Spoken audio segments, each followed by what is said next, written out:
Hello and welcome to What's New in Enterprise Maps. My name is Dylan Thomas. I am an Enterprise Community Maps Manager, and with me today is Ajay Hemnani. Hi, Dylan. Hi. Ajay is a education specialist on the Enterprise team. He travels the world teaching our partners and customers how to get the most out of our products. So as you may know, as a customer, every 90 days we do a forward-looking product roadmap. And we thought it'd be pretty nice, Ajay and I thought it'd be pretty nice to maybe look at what we got accomplished in the last 90 days with that. And to that end, we want to take a look at 3 products and several releases that we've done over the past 90 days and go into those in a little bit more depth. So today we're going to talk about Google Maps Engine, and we have 3 things to talk about there. The first one is simpler domain provisioning. Right. Yep. Second one is vector editing in the browser. And the third one is some changes we've made with CSV handling, so file uploads for text files. Then we're going to switch gears and look at some OAuth work with the client libraries for Coordinate. Right. And finally, we're going to give you a reminder on the deprecation of the version 2 JavaScript API, which is happening in November 19th. So with that introduction, let's have a look at the first item, Ajay. Thanks, Dylan, for the intro. All right. So the first one we're going to talk about today is simpler domain provisioning for Maps Engine. I guess the best way for me to introduce this would be now we have a slightly better answer for apps customers who in the past would say, why do I have to provision a new subdomain and register Google Apps if I already have one? Got it. Because in the past, these two things, Google Apps and Maps Engine, cannot coexist on the same domain. Today, we have a better answer for them. So, to be more specific, previously, if you're an apps customer with a domain appscustomera.com, we would need you to create a subdomain, let's say gme.appscustomera.com, register Google Apps on it, order Maps Engine on that domain, and once the order goes through, you will have Maps Engine running on that domain, but not apps. Got it. Right. And we would, for customers who are not on Google Apps, we would still recommend them to do the same. Provision a subdomain, register with Google Apps. Because the idea is hopefully somewhere along the way, they will want to buy Google Apps, and typically they want to provision it on the high level, top level domain. And so we want to keep that free just in case they decide to purchase Google Apps. Got it. So let me try that back at you. So if I already was an apps customer and I decided I wanted Maps Engine, I would need to have a subdomain to avoid a conflict between the two products previously. If I didn't have apps, we would think that's sort of crazy. You probably want them in the future, so maybe you should go with the same scheme anyway, so that when you buy apps, you wouldn't have a conflict happening. Right. So what's different now? Well, what's different now, and I'm really excited about this, is now we can have Google Apps and Maps Engine coexist on the same domain. So what I'm saying is, if you're an apps customer today, again, appscustomera.com, that's where you have your Google Apps running, you can use the same domain to provision Maps Engine on it. So you'll have all the apps like Gmail, Calendar, and so on and so forth with Maps Engine running on the same domain. And in future, if you want to get Coordinate, all 3 could coexist on the same domain. Got it. So it's just flexibility. So I see you've got a little smiley face there. I guess that's indicating there's a happy path, which is do whatever you want, basically. Exactly that. To be clear, if you want to have a subdomain for GME, you can. You can still do that. If there are reasons for doing it, I suppose. Exactly, right. Yeah. I was just going to say that if you have a bunch of users that work using Google Apps and a whole different bunch of users who are going to be doing maps editing and loading the maps from Maps Engine, and these people are 2 separate identities, you want to keep them separate, you can still go the same way we used to, right? Got it. You can still get a subdomain and do like what we used to do. Excellent. Great. And so this is for all customers, right? Right. So that's a great question, Dylan. So today, this works for everybody except edu domains and gov domains. Oh, I thought you were going to say for everyone. Well, hopefully we're going to reach there very, very soon. All right. So the plan is to roll it out to everyone, but we're not quite there yet. But this is exciting enough that we want to tell everyone right now. Yeah. Excellent. Great. Well, so now we were going to move on and maybe take a look at some vector data management in the browser. I'm going to jump right into my Maps Engine console and load up one of the vector tables that I have uploaded previously. Click on the vector table icon that appears in the data sources section. And what I see here is a whole list of points. I'm going to go ahead and click on one of the points. And what I can see now through the UI are two links that allow me to either edit the attributes of this feature or edit the geometry. So I'm going to show by using the move point link to move the point to somewhere else on the map and click save to make sure the changes are saved. And now, as you can see on the screen, the point has moved from its original location to the new location. And just to complete the story, let's click on the attributes. And what I see at the bottom right here is the record belonging to this feature, and I can just go directly into the cell and make changes like this. Now, did that, if I was going to access that, you know, a second later from the API, would I see the updated feature now? Is this sort of an instantaneous, well, fairly fast, let's say, update to the record? Right, exactly that. Okay, got it. Nice.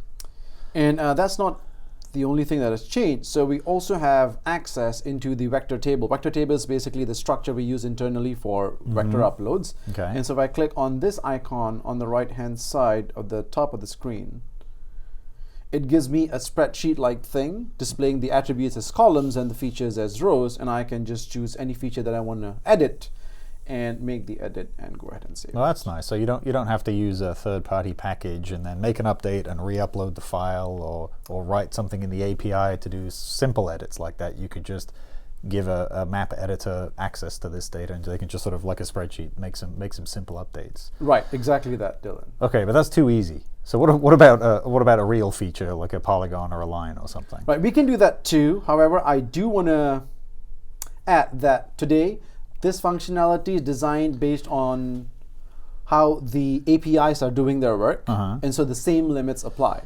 And to show you that, let me go back to my data sources and show you an example with a polygon. And the reason I want to use this example is because when I click on this, it shows the info window, and I go ahead, click on edit polygon. This would have worked, but in this case, since it's beyond the limit that applies to APIs, like I said, the same limits apply to this feature for now, I get this pop-up error that says that it has exceeded the the vertices limit, which is 2,000, I believe, today. Okay. And so these limitations in the API, well, certainly the GME-based platform, keep increasing and increasing with table size, but now realistically there's some limitation to what you want to be doing in a web browser. So if you've got million vertex features, you probably still want to manage those in maybe an external system and perform an update or an upload, right, potentially. Nice, okay. Yep. So we were going to move on to the third thing, which is working with CSVs, and there's some good news on that front too, right? And so for CSVs, we have two things that have changed. The first is now we don't any longer need a VRT file when you upload CSVs that have latitude and longitude columns. So what I'm trying to say is you can just dump in the lat long columns in a CSV file and upload it without a accompanying VRT file that we needed to have in the past to describe the contents of a CSV. And so, sorry, just to back up there, for the people who are managing the data upload today, they're probably familiar with a VRT file, but if you're a map publisher and you're watching this, the VRT is sort of a side-by-side. It tells Maps Engine previously what's in the CSV file so it can interpret it correctly. Exactly map that. Projection and things like that, right? Okay, but you're saying now, you can, if you've got the right columns in the CSV, you don't need that second file. Exactly. Got it, okay. Right. And to show that, I'll just do a quick demo. What I have right here is a file with 3 columns, CSV file with 3 columns, latitude, longitude, and name. And just to spice up a little bit, I have the column latitude in uppercase, longitude in mixed case. And I'm going to show you how I go upload this through the Maps Engine console.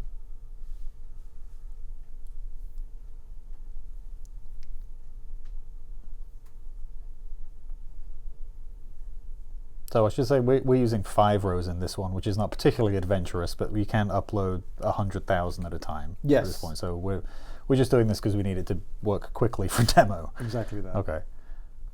Now that I've uploaded the CSV file, let's just try quickly refresh and see if it's done processing.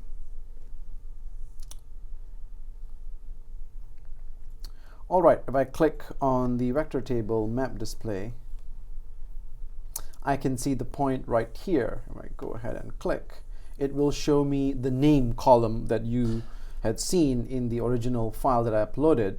Now what happens is, well, two interesting observations. First, the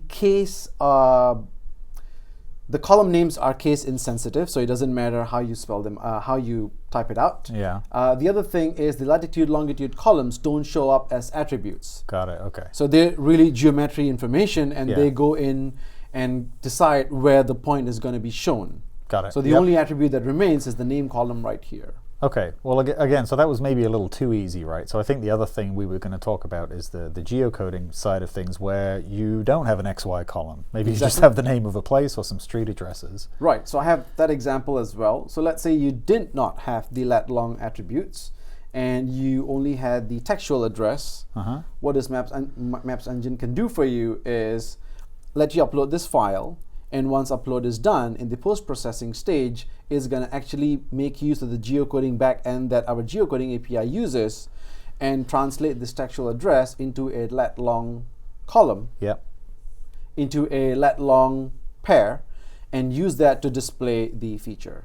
Well, that's pretty awesome. I mean, that's a really powerful geocoder that can take honestly, some pretty dirty content in terms of the cleanliness of an address or places. So this is a pretty nice way of doing some bulk geocoding. Right, and so let me just quickly demo that. So again, I'm going to upload the file that I just showed on screen. And now what I see on the map are exactly the two addresses that I had entered.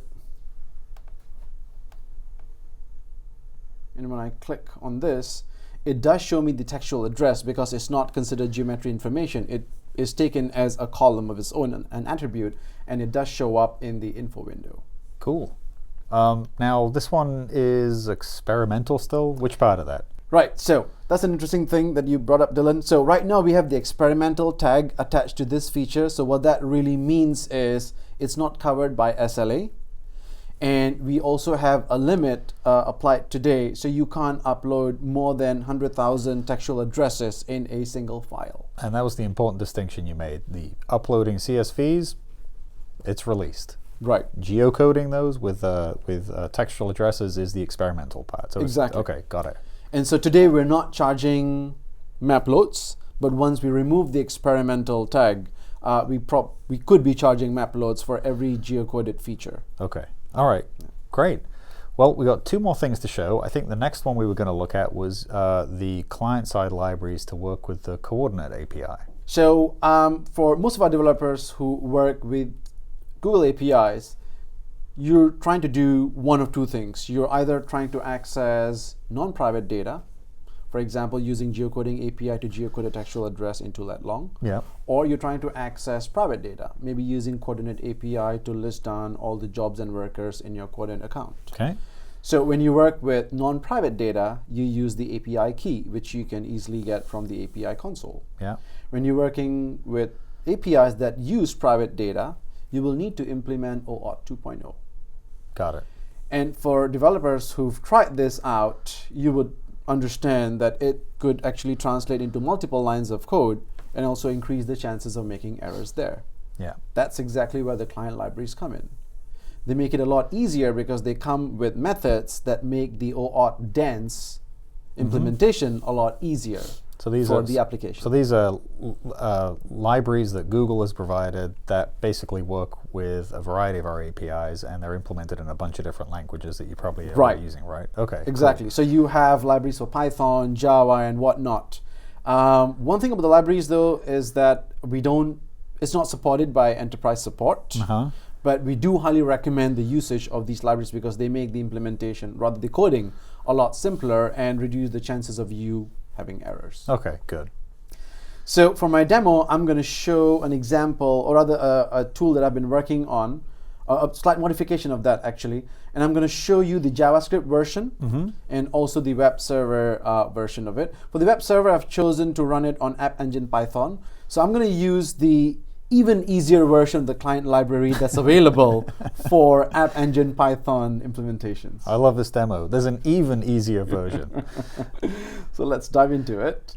Right, so for the JavaScript example I have here is an app that basically accepts a team ID from your Coordinate account and it fetches the jobs and workers from your account. Got it. And so The first thing it's going to do is check if you're logged in. Since I'm already logged in, it's going to prompt me for the authorization. And so once I click on accept,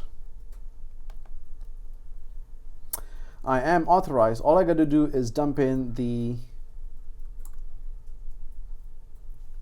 team ID, click on populate, and it populates. This is part of an example that I've been working on, slightly modified. And so what you can see in this drop-down list, it's fetching the jobs and the list of worker accounts that are available from my coordinate account. Nice, okay. I just want to quickly share what the code looks like. And I've made use of the library.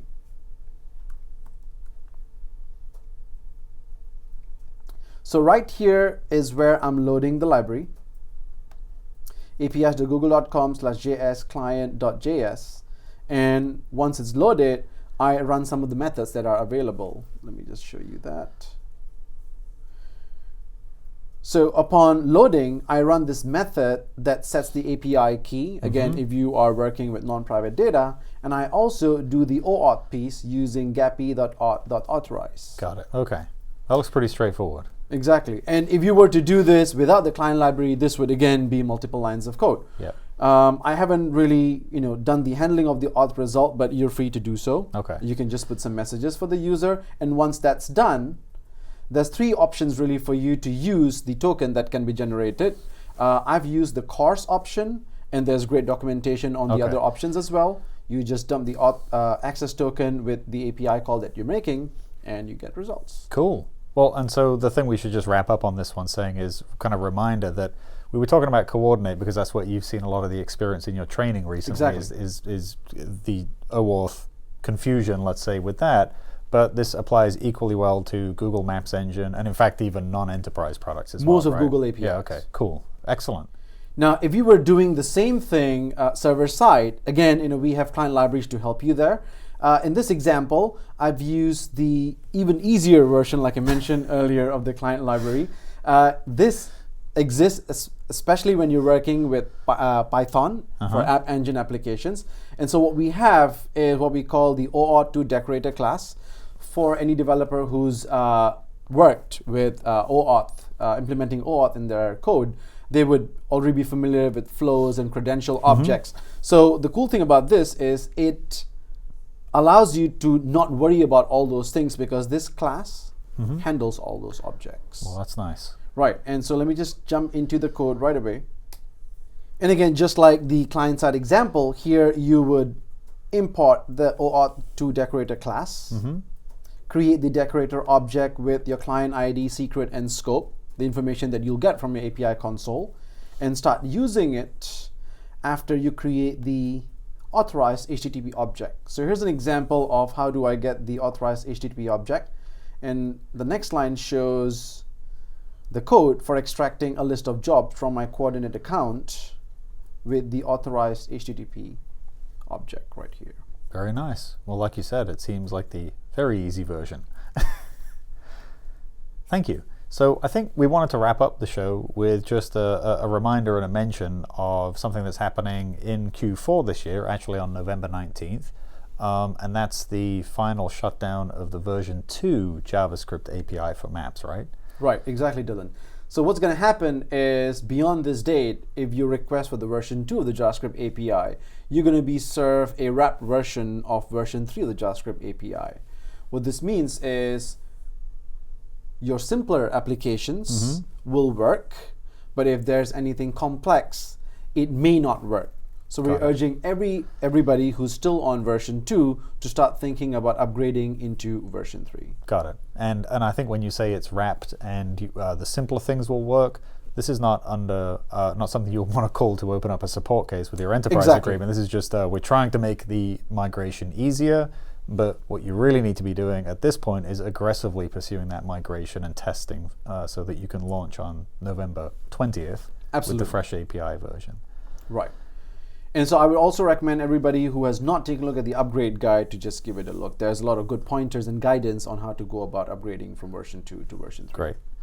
Thanks. And I think we're going to put the URL for that on the show screen here.